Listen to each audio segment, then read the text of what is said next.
Exercício 29, 7. A corrente no fio longo e retilíneo AB, indicado na figura, está orientada de baixo para cima e aumenta regularmente a uma taxa constante dI/dt. Item A. No instante em que a corrente é I, quais são o módulo, a direção e o sentido do campo B a uma distância R para a direita do fio? Item B. Qual é o fluxo dφ através da faixa estreita e sombreada na figura? Item C.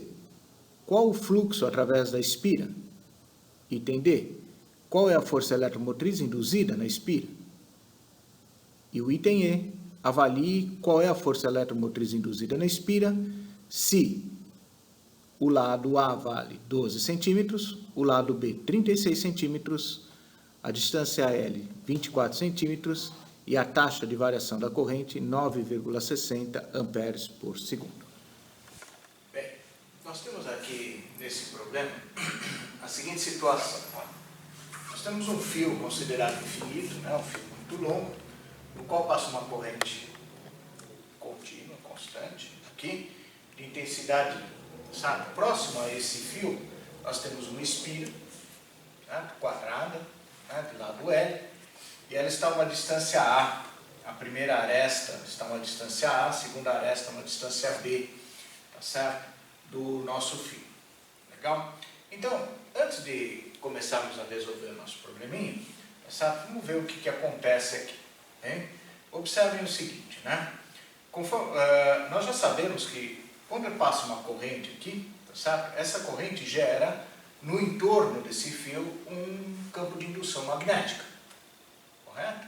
Então esse campo de indução, pela lei de Ampère, usando a regra da mão direita, ele vai, olha, corrente para cima, ele vai penetrar nessa região. Então o campo gerado aqui, tá certo? É um campo que está penetrando aqui na região da espira, tá certo? Então vocês podem ver aqui, tá? Em qualquer ponto aqui, o campo estaria penetrando. Né? É um campo B. Perfeito? Gerado aqui por essa corrente. Legal?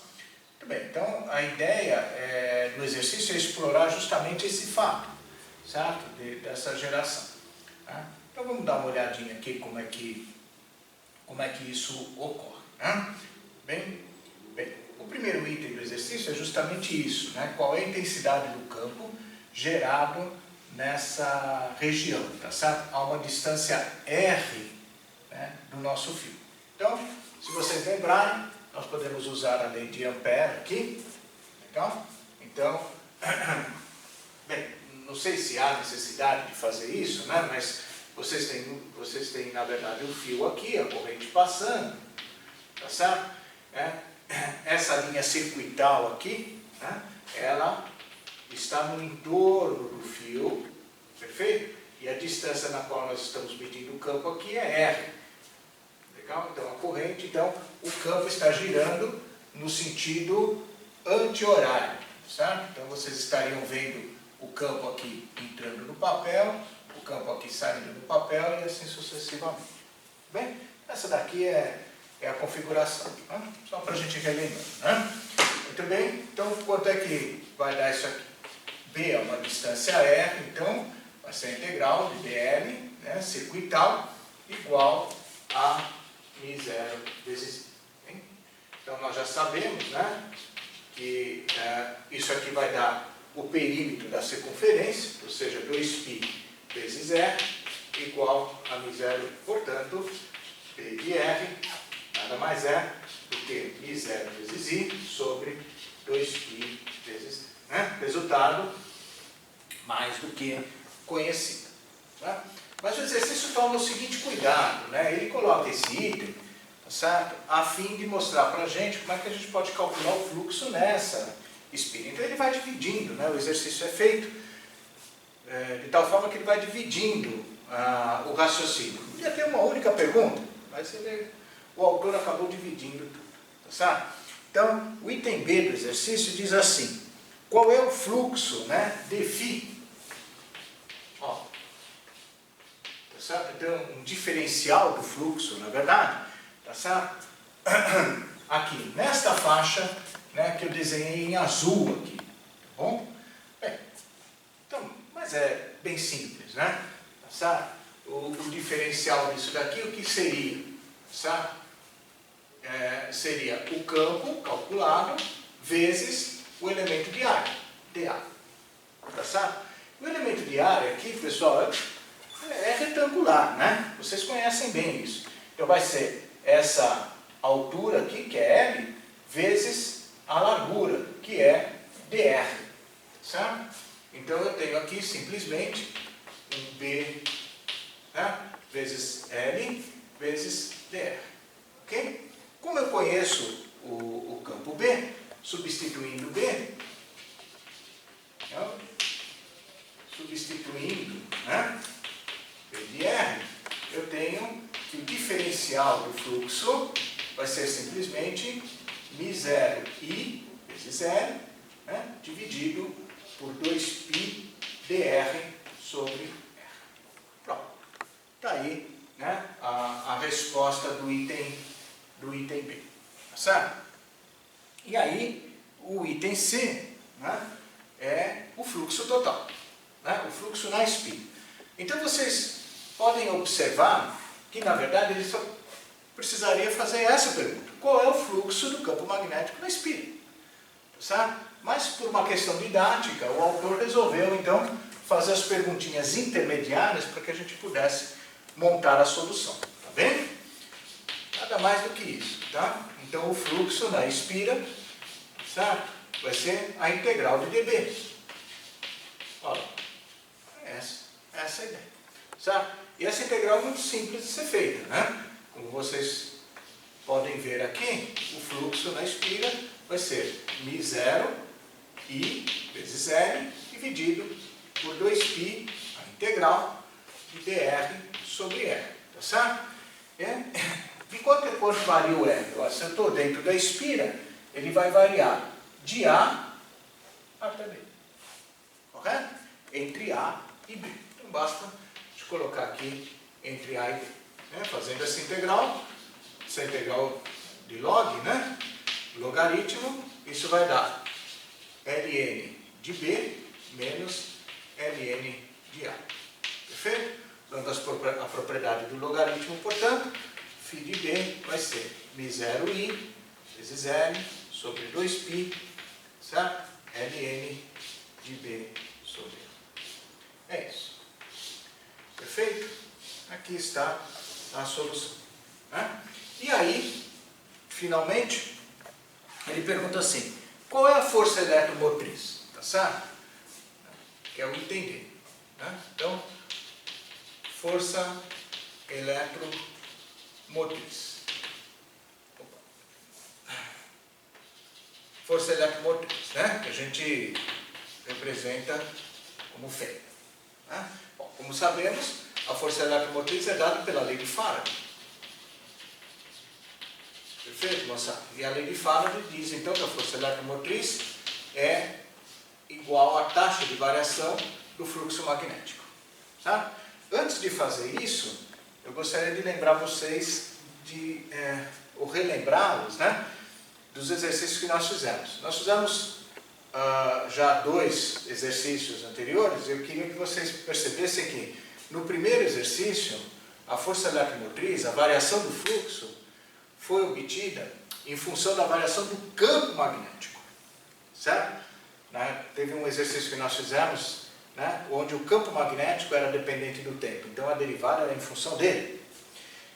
Um outro exercício, tá certo, que foi o anterior, nós fizemos e a variação do fluxo magnético se dava porque a área da região onde você media o fluxo variava. O campo era constante, mas a área variava.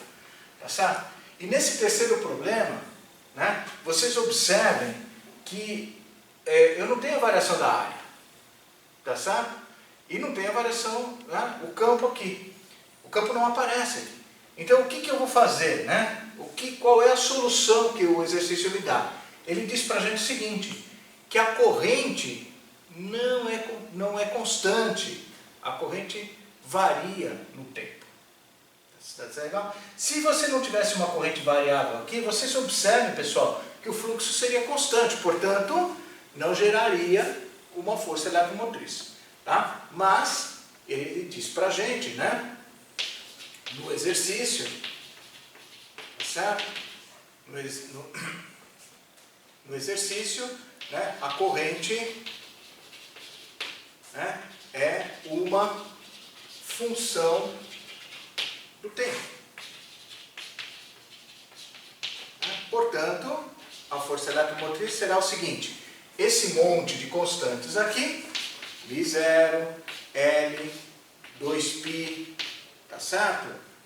Ln de B sobre A, vezes a derivada da corrente, dI dt. Legal? Olha aqui. Né? Então, conhecida a forma da derivada, ela pode ser uma função, poderia ser uma exponencial, né? Poderia ser uma função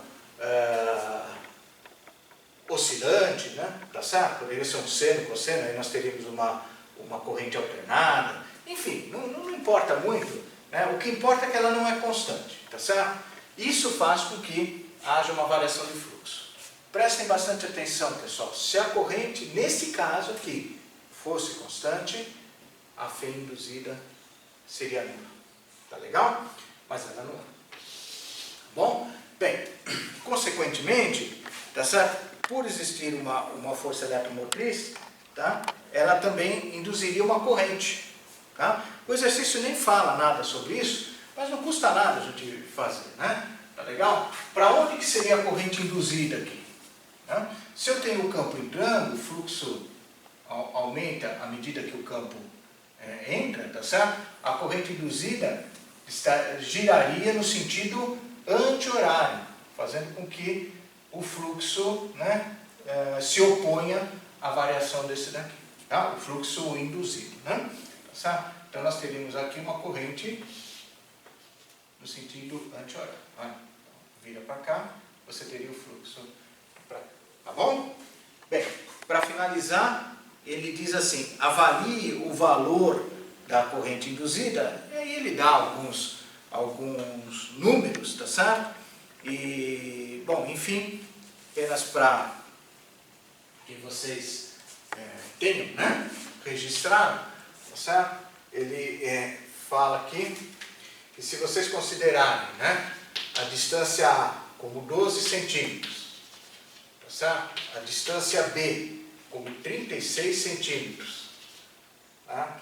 O comprimento L como sendo 24 centímetros, certo?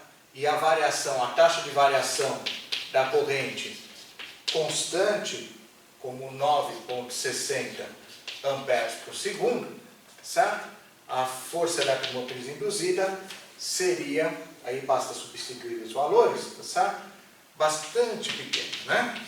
Das 5,06 vezes 10 a menos 7 volts. Perfeito, gente? Meio microvolt, né? Tá bom? Então essa seria a solução.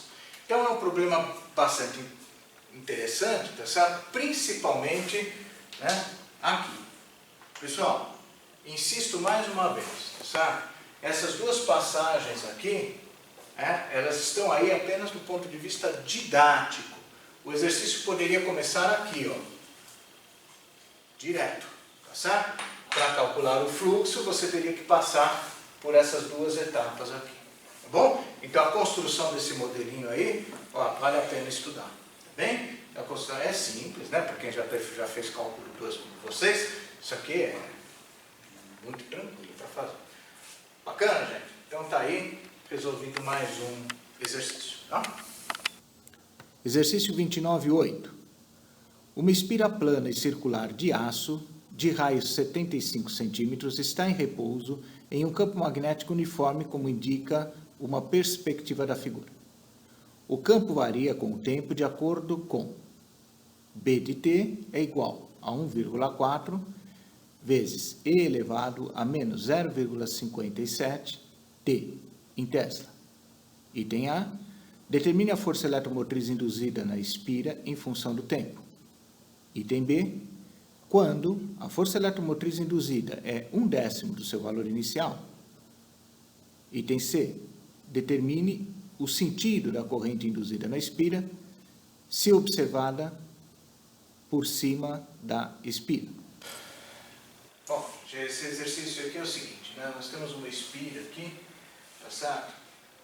Essa espira tem 75 centímetros de raio e ela está numa região que tem um campo magnético B, tá? Variável no tempo, ó. Então, varia exponencialmente, né? Então, observem aqui que é um campo magnético decrescente, uma função decrescente. Vai passando o tempo e vai perdendo intensidade. Bem, de qualquer forma, existe uma pequena diferença aqui desse exercício em relação aos outros, que é o posicionamento da espira em relação ao campo. Até agora, nós trabalhamos todos os exercícios, por uma coincidência, né, claro, né, onde o campo era sempre perpendicular à área da espira. Né? Nesse caso ele não é, tá vendo?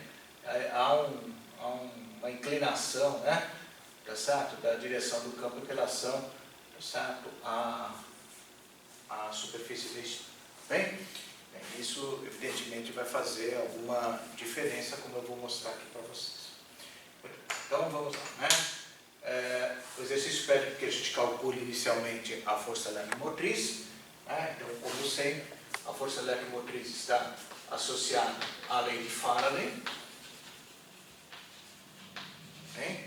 Então, recordando, a lei de Faraday é igual à taxa de variação, né, em relação ao tempo do fluxo magnético, né, com sinal negativo, devem lembrar que é discutido pela lei de Lenz, correto? E nesse caso aqui nós precisamos calcular o fluxo, então, certo? Então vamos, né? Então, o fluxo do campo B, né, vamos definir aqui, é integral dupla, certo? De B, N, P, certo? E aqui é que vai entrar essa pequena diferença que eu acabei de comentar com vocês, né? Vamos considerar aqui, ó, aqui está o vetor M, tá certo? O versor normal à superfície, certo? E como vocês podem ver, então, ele tem aqui, né, um ângulo de 30 graus em relação à direção do campo B. E isso vai ser importante aqui devido a esse produto escalar. Bem? Então, vamos resolver isso aqui, né, abrindo esse produto escalar. Eu vou manter aqui a notação, certo? Então, fica módulo de B, módulo de N, que é 1, correto? Cosseno do ângulo θ vezes dA, certo? Então, formalmente, eu tenho que o meu ângulo θ é de 30 graus, tá certo? Então, o cosseno de θ, aproximadamente, tá certo? 0,87. Bem? Muito bem. O campo B não depende do posicionamento do meu dA, tá certo? O campo B ele tem apenas uma dependência temporal. Então, ele pode sair fora da integral, certo? E, consequentemente, vai ficar apenas a área da espira como resultado dessa integral. Portanto, certo? Substituindo aí, eu vou ter que o fluxo magnético vai ser o quê? Né? P, certo? Vezes 0,87 vezes a área da espira, a área A. Correto? Bom, a área A, né, é π vezes o raio ao quadrado, quando o raio é de 75 centímetros. Muito bem, moçada. Então, colocando esse 1.4 exponencial, né, aqui, eu vou ter que o fluxo magnético, então, vai ser dado pelo seguinte valor. Eu já vou colocar o resultado numérico, né, que é 2,15. Esse 2,15, gente, ele pode variar um pouquinho, tá certo? De acordo com a aproximação que vocês fazem aqui no cosseno, tá bom? Então, se, o meu deu 0,17, 0,18, isso não tem problema algum, certo? Isso não é relevante aí para o exercício. Vezes a exponencial de menos, né, aquele valor 0,057, tá? Esse é o fluxo. Então está aí, consequentemente, conhecido o fluxo, né, Weber, conhecido o fluxo, vocês podem direto calcular a força eletromotriz. Tá certo? Então vamos concluir aqui. Logo, meu epsilon, quer dizer, a força eletromotriz, é a derivada disso. Tá certo? Que vai dar mais, né, 0,12 vezes E, menos 0,057 T. Perfeito? Então está aí uma força eletromotriz, certo? Que é decrescente, né? Vocês podem observar aqui, que se vocês fizerem um gráfico, tá certo? Força eletromotriz em relação ao tempo, aqui em volt e aqui em segundos, perfeito? Ela começa aqui em 0,12 e vai cair assim, exponencialmente. Tá bem?